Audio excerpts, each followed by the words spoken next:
Bismillahirrahmanirrahim. Assalamualaikum warahmatullahi ta'ala wabarakatuh. Alhamdulillahirabbil alamin wa sallallahu ala sayyidina Muhammadin wa ala alihi wa sahbihi wasallam. Amma ba'du. Beberapa hari ini kita banyak sekali melihat Termul itu marah-marah semenjak Roy Suryo dijadikan atau ditetapkan sebagai tersangka. Ya, karena keinginan mereka Roy Suryo ditangkap ya belum begitu ya. Kemudian kemarin ada sidang KIP mereka babak belur. Kemudian ada satu lagi Termul nih namanya Firdaus Oyobo ya. Ini salah satu keluarganya Jokowi nih karena pamannya kan berbesanan dengan Jokowi itu. Ini juga dipermalukan di sidang MK.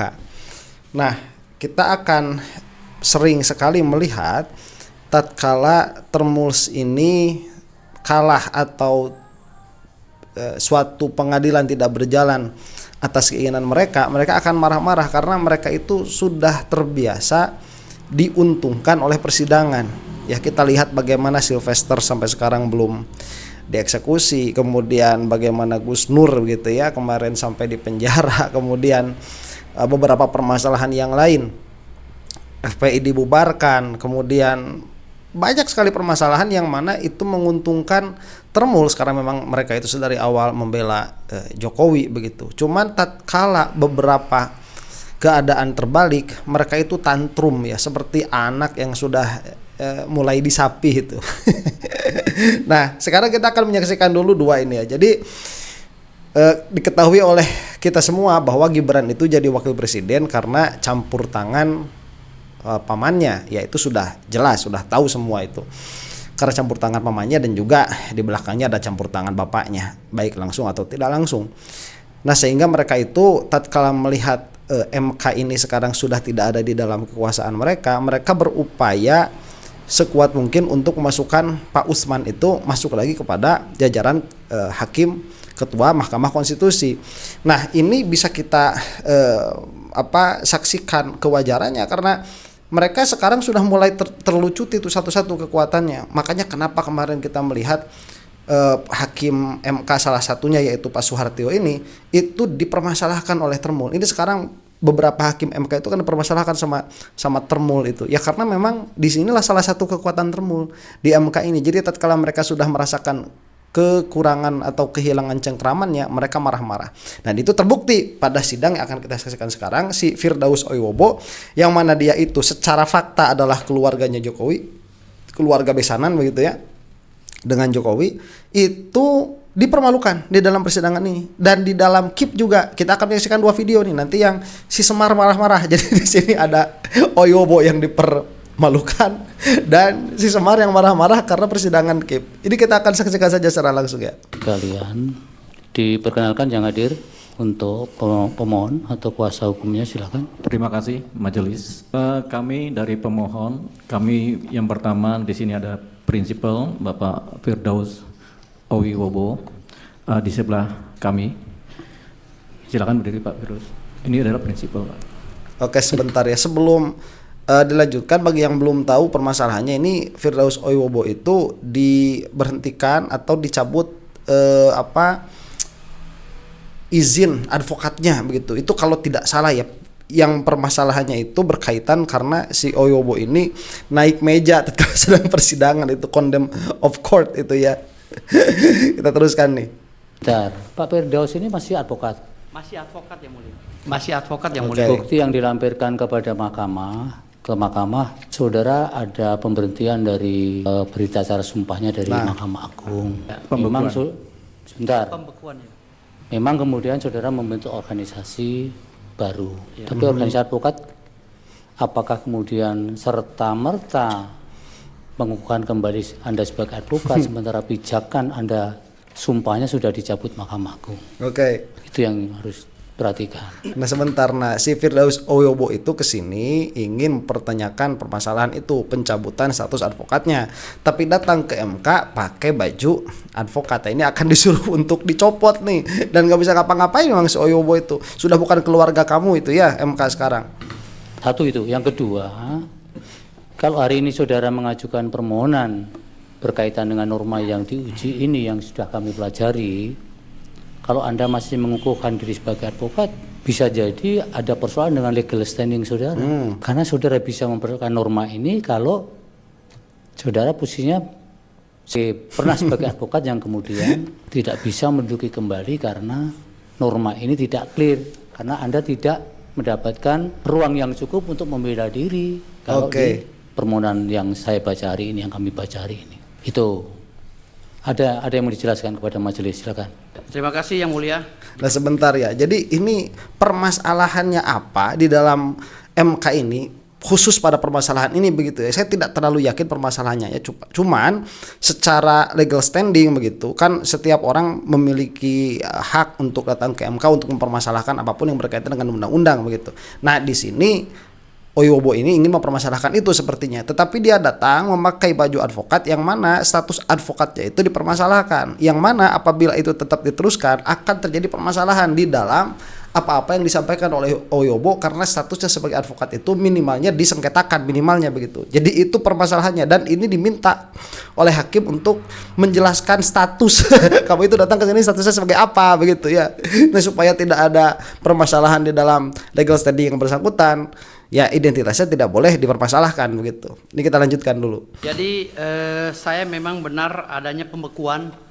Namun hari ini saya bawa ke Mahkamah Konstitusi untuk adakan judicial review.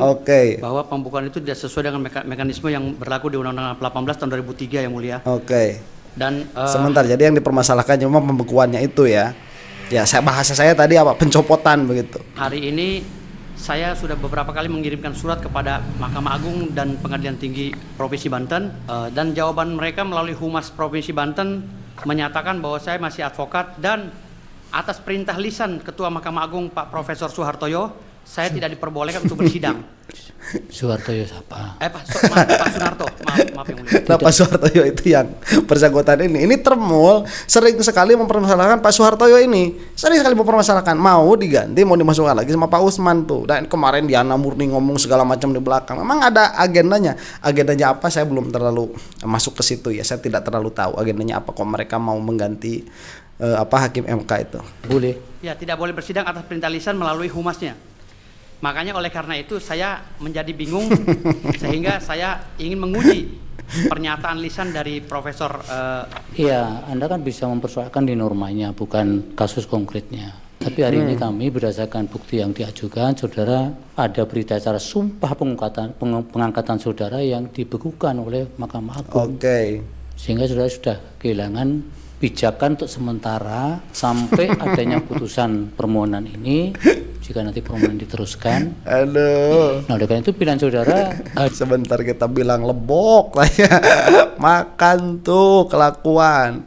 Aduh, ini kalau udah nggak bisa dibeli, beginilah persidangan seharusnya ya, bagus seperti KIP kemarin dan MK di sini, bagus. Sebagai prinsipal tidak sebagai advokat supaya tidak menimbulkan dualisme di luar. Kalau Anda memilih itu, kami akan teruskan.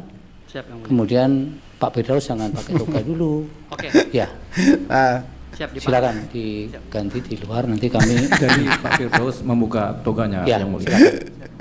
Nah itu. Yang lain bisa dikenalkan Pak Julifa. Itu sudah dilucuti ya. Dilucuti sudah. Dipermalukan lah. Ini baru persidangan di dunia yang tidak bisa dibeli ya seperti ini. Nah ini ada juga siapa Pak Dealopa, Pak Deolipa ya. Ini juga sama kalau tidak salah Termul juga tuh. Ini selesai ya. Mungkin nanti bisa dilihat keadaannya siapa. Oyobo ini sudah berganti toga, sudah berganti kostum begitu, dari yang tadinya pakai toga sebagai advokat dicopot, ya sudah kasual saja. Kemudian itu yang pertama ya. Yang kedua kita akan menyaksikan ini nih, bagaimana Semar, Pak Semar itu ya. Semar siapa saya nggak tahu nih. Ini agak marah-marah begitu dan mengemukakan perkataan-perkataan yang tidak make sense, biasa sebagaimana Termul begitu, di dalam menyikapi sidang KIP kemarin ini di dalam salah satu acara televisi ya. Nah, jadi sekali lagi bahwa kita ini sedang masuk di dalam minggu-minggu kemenangan ya, karena beberapa persidangan itu sudah terlihat tidak bisa dibeli oleh pihak manapun begitu. Nah, ini adalah reaksi terhadap sidang KIP kemarin yang heboh yang sampai babak belur itu termul ya. Anda kembali diinterupsi pemirsa. Bang Jamie dikatakan sama Bang David tadi bahwa ini masih mencari data. Tapi kalau menurut Anda apakah ini memang pencarian data atau pembuktian? Ini kan untuk pembuktian. Data ada, kita sambil mengumpulkan. Fakta yang di pengadilan kemarin, yang di sidang kemarin, waktu ketua majelis mempertanyakan apa yang kita minta kepada UGM, semua itu dijawab dengan tidak serius itu apa. Misalnya jawaban hanya kertas biasa melalui email, tidak menggunakan kop surat UGM. Jadi menurut kami UGM sebesar universitas yang terkenal di Indonesia, masuk 3 besar, tapi dengan caranya itu sangat ini. Kan kemarin ditegur oleh majelis hakim. Oke, sebentar. Itu betul yang pertama. Memang KIP ini nanti dia tidak bisa menentukan apa-apa ya. Saya rasa KIP ini tidak bisa sampai memvonis apakah ijazah Jokowi ini asli atau palsu, bukan kamarnya di situ. Tetapi ya KIP ini membuka kepada kita pengetahuan bagaimana amatirnya UGM di saat mereka itu mengurus perkara Jokowi. Jadi minimalnya kita tahu ya urusan nanti kesananya persidangannya bagaimana, cuman sudah ada bukti, sudah ada fakta yang tidak bisa sudah tidak bisa dicabut lagi bahwa UGM di dalam mengurus permasalahan ijazahnya Jokowi itu bertekuk lutut. Itu sudah jadi hambanya Jokowi, UGM itu. Kita bisa melihat itu. Ya sangat amat tidak profesional, kalah sama anak-anak aliyah itu. Sama anak-anak sanawiyah pun mungkin kalah ya. Kita lanjutkan tuh. Dan kedua, apa yang diserahkan, katanya mereka menyerahkan dokumen kepada Polda dengan tersegel ijazahnya Pak Jokowi. Tapi faktanya yang ada, Pak Jokowi memamerkan ada pertemuan di Solo dengan Projo bahwa ini ijazahnya. Nah, mana yang benar? Pak, ijazah dikatakan adalah disegel atau disita. Pada waktu juga kami mendampingi Rispo di kepolisian, kami nanya, boleh lihat nggak ijazahnya? Udah berapa kali? Apakah dikatakan kepolisian? Lagi di lab script. itu sampai 2-3 kali. Oh, Anda sempat nanya. Sebentar, ya itu juga betul ada kontradiksi yang mana Polda Metro mengatakan ijazahnya itu sudah disita, ya dijadikan bahan pertimbangan mungkin, tetapi dipinta berita acara penyitaannya juga tidak ada. Tapi di sisi lain Termul mengatakan melihat ijazahnya Jokowi, yang mana di sisi lain juga nanti kan si Azwan itu nge-scan lagi ulang. Nah ini sudah ketidaksinkronan seperti ini sudah fakta begitu. Ada yang bohong karena tidak bisa kecuali kalau ijazahnya 2 yang disita sama Polda 1. Jadi kalau kita mau melihat dua-duanya jujur begitu ya, Polda Metronya jujur, kemudian Jokowinya jujur, ya sudah berarti ini ada 2 ijazah begitu. Ya, ini kalau kita mau dua-duanya jujur. Kalau kita mau stick pada keyakinan bahwa ijazahnya cuma 1, berarti salah satunya bohong. Kalau tidak Polda Metronya yang bohong, ya berarti Jokowinya yang bohong, di backup oleh termul-termulnya.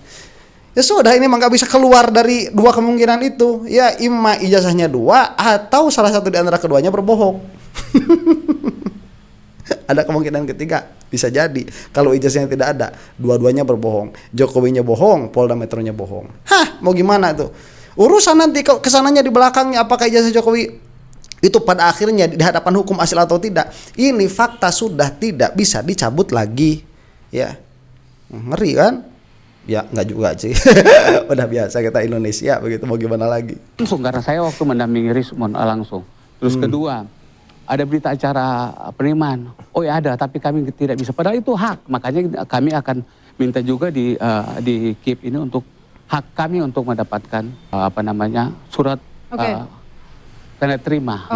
Oke. Bang, kita mulai dulu dari UGM. Tadi katanya banyak yang janggal. Coba Bang Mardiansyah jawab, Bang. Bagaimana janggal sih, Ayah? Sejak awal UGM sudah menjelaskan secara detail dari dekanat sampai rektorat. Rektornya langsung menyampaikan secara detail. Capek juga lah UGM itu menjelaskan kan gitu ya. Pak Semar, fakta persidangan sudah menyatakan UGM tidak profesional di dalam mengeluarkan keberatan atas permintaan dokumen pun itu tidak profesional dalam permasalahan ini. Itu sudah jelas faktanya. Ya UGM dengan itu sudah menjelaskan. Yang menjelaskan itu menjelaskan apa? Omon-omon. Nggak bisa. Kita ini sudah bukan anak TK. Kita ini nggak kayak kamu dicocok hidungnya apapun yang dikatakan UGM itu diterima begitu meskipun kontradiktif. Enggak. Ini masalahnya kontradiksinya ada. Itu permasalahannya begitu.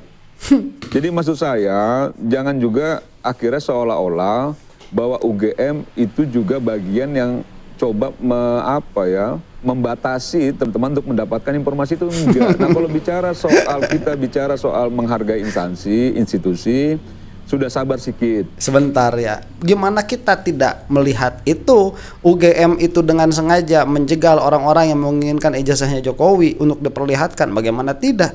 Lah perbuatan-perbuatan mereka jelasnya seperti itu dan dilihat juga di KIP fakta persidangannya seperti itu. Terus kamu tidak mau melihat fakta persidangan itu, cuman mau terus saja ke UGM gitu karena membela Jokowi. Inilah termul, pola pikir termul nih. Sudah tidak bisa melihat mereka itu. Apa yang ada di depan sudah nggak kelihatan, sudah tidak dijadikan salah satu bukti untuk dimasukkan ke dalam pertimbangan berpikir. Itu sih termul begitu. Kemudian nih mau ngomong apa lagi nih Semar nih? Jangan kemana-mana dulu ya, terusin dulu nih. Itu juga bagian yang coba membatasi teman-teman untuk mendapatkan informasi itu enggak. Nah kalau kita bicara soal menghargai instansi, institusi, sudah sabar sedikit. Bentar lagi kan masuk proses peradilan. Nggak usah lagi lah genit-genit gitu loh nyari panggung kemana-mana segala macam. Proses peradilan, proses yang kita percaya. Nih proses peradilan itu sekarang juga sedang berlangsung tuh yang citizen lawsuit itu dihargai nggak sama Jokowi? Enggak. Kemudian Pak Subhan Palal itu yang mengajukan juga dihargai nggak sama si Gibran? Enggak. Kamu itu mengatakan hargai pengadilan. Pengadilannya sekarang sedang berlangsung di mana-mana. KIP kemarin sudah membuka fakta-fakta. Dilihat nggak sama siapa ini? Sama si Semar ini? Enggak dilihat juga. Begitu. Lah gimana? Jadi yang saya takutkan begini ya. Kita mulai dari sini dulu nih. Fakta bahwa beberapa persidangan sebelumnya yang membahas ijazah Jokowi itu memenangkan pihak Jokowi tanpa Jokowi memperlihatkan ijazahnya. Itu yang terbukti. Sehingga pembuktian di persidangan sudah tidak bisa meyakinkan masyarakat. Makanya kenapa permasalahan ijazah ini masih terus bergulir meskipun sudah ada terpidana mengenai ijazah palsu ini. Nah kemudian ya dibawalah oleh para pejuang ini, Roy Suryo dan kawan-kawan itu yang di belakangnya seperti Pak Subhan Palal, kemudian Pak Bonatuan dan lain-lain, ini masuk ke dalam kamar yang berbeda-beda begitu. Ini kan sama-sama persidangan, sama-sama peradilan yang harus dihormati. Permasalahannya ini mungkin ya Termul ini punya keyakinan peradilan yang dimasuki nanti oleh Polda Metro itu akan mengeluarkan putusan yang sama dengan peradilan sebelumnya. Mereka begitu yakin. Entah apa yang menjadikan mereka yakin. Saya pura-pura tidak tahu aja dan pura-pura tidak mau menganalisa saja begitu ya. Padahal sudah jelas itu ada apa di belakangnya. Nah, tetapi yang lain-lain kamarnya ini luput dari perhatian Termul atau mungkin luput dari perhatian Jokowi sehingga tatkala dimasukkan misalkan kemarin seperti ke KIP dan MK misalkan yang sudah tidak bisa dibeli sekarang karena sudah bukan keluarganya Jokowi dan itu fakta. Kalau kemarin keluarganya Jokowi itu fakta, sekarang bukan keluarganya Jokowi itu juga fakta. Sekarang yang bermasalah di situ adalah keluarga Jokowi, itu juga fakta. Ini sudah tidak bisa dibeli. Akhirnya di sini ribut. Nah, ini juga kan mengeluarkan fakta juga di situ. Loh kok kenapa tidak dihargai begitu? Ya. Standar ganda, ini pola pikir Termul. Mereka mah nggak menginginkan kebaikan bagi negara, bagi sistem kemajuan hukum atau demokrasi negara Indonesia. Enggak, mereka mah mau Jokowi selamat karena keselamatan mereka ada pada keselamatan Jokowi. Jadi sudah begitu adanya. Proses yang menurut saya itu adalah panggung yang sesungguhnya untuk membuktikan salah benar. Kita bersepakat. Ya kalau menurut kamu, tapi kan menurut kamu juga harus ada landasannya. Nah persidangan yang nanti diajukan oleh kepolisian atau kejaksaan itu bukan satu-satunya persidangan untuk membuktikan permasalahan ini. Itu harus diingat. Dan di dalam sistem peradilan semuanya itu sama, makanya semuanya harus dihormati. Yang bisa menyatakan bahwa ijazah itu palsu atau tidak, benar atau salah adalah hakim. Oke. Bukan Roy Suryo, bukan yang lain, kan gitu ya. Jadi Oke. kita tunggu itu gitu loh. Jangan juga kira kemana-mana Iya. yang sebenarnya ingin coba juga untuk tapi memanfaatkan banyak- momen. Sebentar ya, itu dikatakan yang bisa menyatakan palsu atau tidak adalah hakim. Nah coba banyak termul yang mengatakan yang bisa menyatakan palsu atau tidak itu UGM. Lah kan dibantah sendiri sama termul sendiri, itu hakim. Oke, hakim yang mana dulu? Itu kan permasalahannya. Apakah hakim pidana ini bisa menyatakan ijazah Jokowi itu asli atau palsu? Kan yang dilaporkan tuh bukan asli atau palsu ijazah Jokowi. Apa yang dilaporkannya itu pencemaran nama baik, itu yang dilaporkannya. Sehingga hakim itu menentukannya apa? Apakah Roy Suryo ini dia mencemarkan nama baik atau tidak? Nah, itu nanti permasalahan intinya. Yang mana kalau memang hakim nanti mengatakan bahwa Roy Suryo dan kawan-kawan ini mencemarkan nama baik, berarti konsekuensi dari perkataan itu adalah mereka mengakui keaslian ijazah Jokowi. Kemudian apakah keaslian ijazah Jokowi itu ada di dalam apa yang dilaporkan? Kan tidak ada di dalam yang dilaporkan, makanya harus masuk dulu kepada ruang yang lain. Itu permasalahan yang kemarin yang dikatakan oleh Pak Susuduaji, kemudian Jimli Asidiki sebelum jadi termul, Mahfud MD, Pak Hibnu, itu yang dikatakan. Masa nggak paham-paham tuh perkara simple seperti itu ya, kasihan. Ini kalau orang otaknya udah bias, perkara simple saja nggak bakal bisa memahami begitu. Ya akhirnya seperti ini. Ini harus yang menyatakan atau yang menyatakan asli atau tidaknya ijazah Jokowi adalah hakim. Ya hakim yang mana?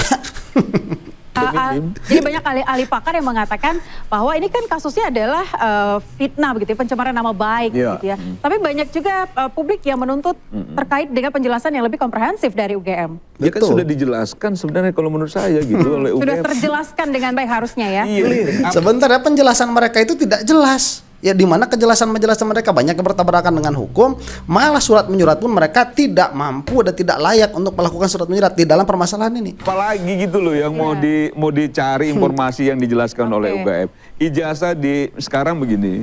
Polda Metro sudah menyampaikan bahwa ijazah Pak Jokowi di bawah kekuasaannya Polda Metro karena itu bagian dari bukti proses hukum. Kan begitu clear ya? Sebentar, nggak clear. Kenapa? Karena Jokowi itu mengatakan dia mengeluarkan ijazahnya di hadapan termul. Siapa yang ngomong gitu? Termul, bukan 1-2 orang yang mengatakan. Keluar dari rumah Jokowi rame-rame mengatakan tadi Pak Jokowi kan memperlihatkan ijazah ya. Oh iya, itu kata semuanya tuh. Makanya tadi saya bilang ini sebagai bukti bahwa analisanya sebagai bukti bahwa salah satu di antara kedua belah pihak ini berbohong, atau keduanya berbohong, atau ijazah Jokowi ada 2. Pilih salah satu di antara 3 itu. Ya, itu gak bakalan keluar kemungkinannya, jawabannya ABC. Kalau begitu keadaannya ya. Jika Polda Metro mengatakan ijazah ada di dalam penguasaan Polda Metro dan Jokowi memperlihatkan ijazahnya kepada termul, ini valid dua-duanya, fakta dua-duanya, mereka mengatakan demikian begitu ya. Maka kesimpulannya 1, ijazah Jokowi ada 2, atau A, ijazah Jokowi ada 2, B, salah satu dari Polda Metro dan Jokowi beserta termul ini berbohong, atau C, keduanya berbohong karena ijazahnya tidak ada, begitu. Salah satunya, mana ada kemungkinan keempat? Nggak ada. Aduh, udah jelas ya, terbuka semuanya. Urusan nanti pengadilan mau mengatakan asli atau tidak, udah jelas ini mah. Salah ini mah udah jelas. Kalau misalkan nanti asli, misalkan begitu ya kata pengadilan itu, asli ijazahnya Jokowi, berarti kan salah satunya berbohong nih. Siapa yang berbohong? Polda Metro atau Jokowinya? Tetap aja tuh kena salah satunya. Persoalan bahwa ada teman-teman projo dia mengklaim diperlihatkan segala macam, ya silakan dipertanyakan teman-teman projo kan gitu ya. Oke, Ya, Bang Petrus. Nah ini gak bisa jawab juga kan dia, gelagapan gimana? Nangis, harusnya nangis. Projo itu teman kamu juga. Ya, berlepas tangan. Oh, itu nggak koordinasi dulu sama saya. Dia harusnya nggak koordinasi. Aduh. Masya Allah. Mau gimana? Sorry, saya, Iya. Abang jangan ragu untuk interupsi ya. Tadi Jadi, saya lihat Bang Petrus sepertinya sudah hampir mau interupsi nih, Bang. Tadi katanya mau apa lagi yang dicari? Ya, jadi pertama ini bukan persoalan cari panggung. Ya. Seperti dalam acara ini ya Betul. kan kita diundang. ya. Kita lawyer lah. Nah, kemudian Bukan, Bang, soal interupsi ya Bang. Jadi yang saya maksud cari panggung itu begini loh. Soal itu diulang berulang gitu. Jadi kalau misalnya ini udah hampir 7-8 bulan soal ijazah, tadi abang sampaikan bahwa kita ingin mencari kejelasan terkait. Tapi apa bukan karena memang banyak bukti-bukti baru yang muncul? Nah betul, dia bilang nggak ada gimana sih Semar ini? Orang di depan mata kok jelas begitu. Ini nggak pakai kop surat, nggak ada tanda tangannya. Ini yang kemarin fotonya begini sekarang begitu, kemudian kemarin ijazahnya begini sekarang begitu. Lah kamu juga yang masuk ke dalam permainan ini. Si Jokowi sendiri yang masuk ke dalam permainan ini. Pada akhirnya mereka menggunakan termulnya untuk mengungkapkan fakta-fakta ya dalam tanda kutip baru begitu. Sehingga apakah pengulangan itu terjadi? Ya memang ada beberapa pengulangan, tetapi kan bukti-bukti baru juga keluar. Cuman si Semar ini mengatakan tidak ada fakta baru. Kamu mau nutup mata begitu, nggak ada fakta baru. Ini perkembangannya terus menerus loh. Sampai setahun ini ijazah Gibran sama Jokowi, kenapa itu masih menarik untuk diperbincangkan? Karena faktanya itu terus menerus terungkap, meskipun kemajuan status hukumnya itu mandek. Ya, kita kan jadi seru ngelihat mereka repot sendiri kan atas kebohongan yang allegedly begitu ya, tertuduh bohong itu. Yang mereka lakukan kan harus menutup lagi dengan kebohongan yang lain, harus menutup lagi dengan kebohongan yang lain, dan itulah yang kita lihat sekarang nampaknya di permukaan begitu. Itu yang kita lihat. Itu aja. Jadi misalnya mencari kejelasan terkait dengan ijazah ini yang tak kunjung selesai. Ini sudah mau selesai, Bang. Jadi yang penting diperkuat aja bukti, sampaikan kepada timnya Roy Suryo apa yang abang terang untuk bertarung di pengadilan. Sebentar Bang Mardiansyah, saya akan lanjutkan Bang Petrus. Jadi saya bicara dulu soal kejanggalannya. Seperti tadi sudah disampaikan oleh Bung Jemi, UGM menjawab surat tanpa tanda tangan, ya, tanpa kop surat, itu juga ya ditegur oleh Ketua Majelis Hakim. Kemudian ketika ditanya apakah UGM masih memiliki file tentang dokumen yang sudah disita itu, kami sama sekali tidak punya, kami sudah serahkan semua. Itu terus dia Bang, UGM bilang ada yang di-scan loh Bang. Enggak. Ada Bang. Dia menjelaskan bahwa tidak hadir pada waktu itu. Tapi ada dia menjelaskan bahwa saya tidak hadir, saya tahu itu kok. tidak UGM menyampaikan punya, semua sudah diserahkan. Mereka menjawab semua sudah di Polda Metro Jaya. Iya, masalahnya ini UGM tidak konsisten. Pada satu waktu mengatakan semuanya sudah diserahkan, tidak ada lagi, tetapi Dikip kemarin mengatakan berbeda begitu. Ini tidak konsisten, inkonsistensi ada di UGM. Dan gimana ya, mereka itu kan tertutup di dalam permasalahan data, dan memang seharusnya tertutup di dalam prinsip secara utuh begitu ya, prinsip umumnya dulu, kecuali nanti yang dikecualikan itu harus dibuka sebagai seperti tadi itu pejabat publik dan lain sebagainya. Ini tertutup, ya bisa saja nanti bikin lagi di belakangnya. Cuman ya apakah akan koheren atau tidak, agak susah sebetulnya ya kalau melihat kapasitas berpikirnya Termul itu. Mereka itu tidak mampu untuk memperlihatkan perkara itu dengan konsisten, nggak mampu mereka itu. Makanya selalu ada celah yang terlihat. Ya tapi kalau misalkan mereka hiring frauder begitu ya, pemalsu profesional begitu, ya bisa saja itu terjadi kalau memang misalkan itu kemungkinan itu ada begitu ya. Makanya susah saya katakan kemarin, apa yang bisa meyakinkan publik sekarang bahwa ijazah Jokowi itu asli? Apa? Udah nggak bisa, udah susah. Karena kenapa? Karena terlalu lama, berlarut-larut, bukti semakin banyak. Si pihaknya Jokowi kalau mengeluarkan argumen mereka itu tidak konsisten begitu, selalu ada celah. Jadi susah kita mau melihat apa yang bisa meyakinkan kita sekarang bahwa ijazah Jokowi itu asli. Apa? Saya kira hampir tidak ada begitu, hampir tidak ada, kecuali kalau malaikat Jibril turun begitu. Udahlah, ini asli. Itu kan as-sadiqul masduq juga tuh malaikat Jibril itu ya, bagaimana? Lalu UGM mengirimkan dokumen tanda terima yang dibuat oleh Polda untuk UGM. Kalau dikatakan itu penyitaan, mestinya judulnya itu berita acara penyitaan. Tetapi ini sebentar, ini sudah selesai dulu ya. Ini masalah UGM-nya akan masih agak panjang. Mungkin di dalam video yang lain. Kesimpulannya dulu bahwa ini perbincangan yang tadi ini jelas memperlihatkan kepada kita bahwa persidangan sekarang itu sedang tidak berpihak kepada Termul, dan ini ijazah Jokowi ada dua tuh. Kalau kita melihat Jokowinya jujur, Polda Metro-nya jujur. Ijazahnya ada dua, sebagaimana ada skenannya dua, satu dari Sandi, satu dari Azwan. Demikian, mudah-mudahan kita semua ada dalam lindungan Allah Subhanahu wa taala. Wallahu taala a'lam bissawab. Assalamualaikum warahmatullahi taala wabarakatuh.